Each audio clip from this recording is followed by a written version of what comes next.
ang Pilipinas ay tumulong at talagang nagpakita ng partisipasyon. Matagal na ito, Mayo pa, tapos October pa, kaya nagtataka po tayo kung bakit tinatanggi ng ating mga opisyal na may ganito. Wanag na last year pa, May of 2024, nag-umpisa na ito.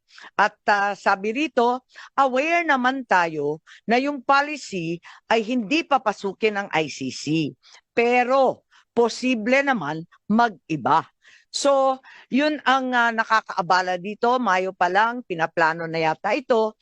At kahit sinasabi ng ating kagalang-galang Secretary of Justice, sana narito siya, sabi niya, labas-masok ang dayuhan sa Pilipinas. Libo-libo sila, daan-libo pa ang pumapasok na waring di natin nalalaman.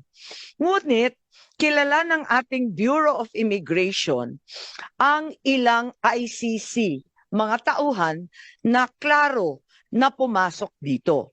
Unang-una, maliwanag, si Maya Destura Bracken, dumating noong October 4, 2024.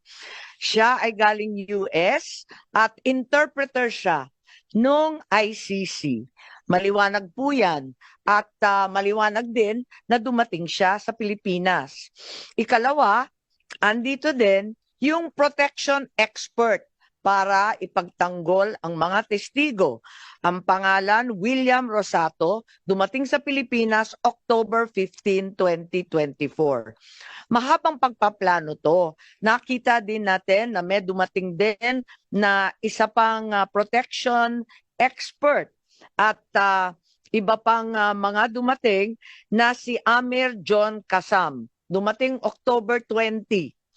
At yung investigador, dumating din sa October 24. Siya yung huli. Ang huling ICC na nasa record ko, October 24, Glenn Roderick Thomas Cala.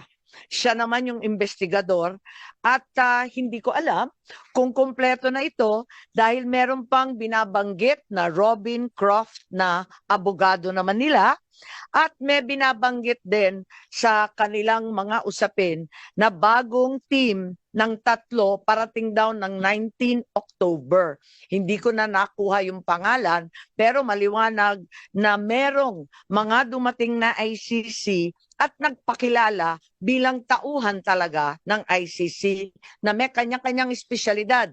May protection expert, may investigador, may interpreter, may abogado. Klaro po yun at itinira, hindi natin sa sigurado ang binabanggit at sinulat nila sa kanilang immigration papers, Midas Hotel, Raffles Hotel, Diamond Hotel.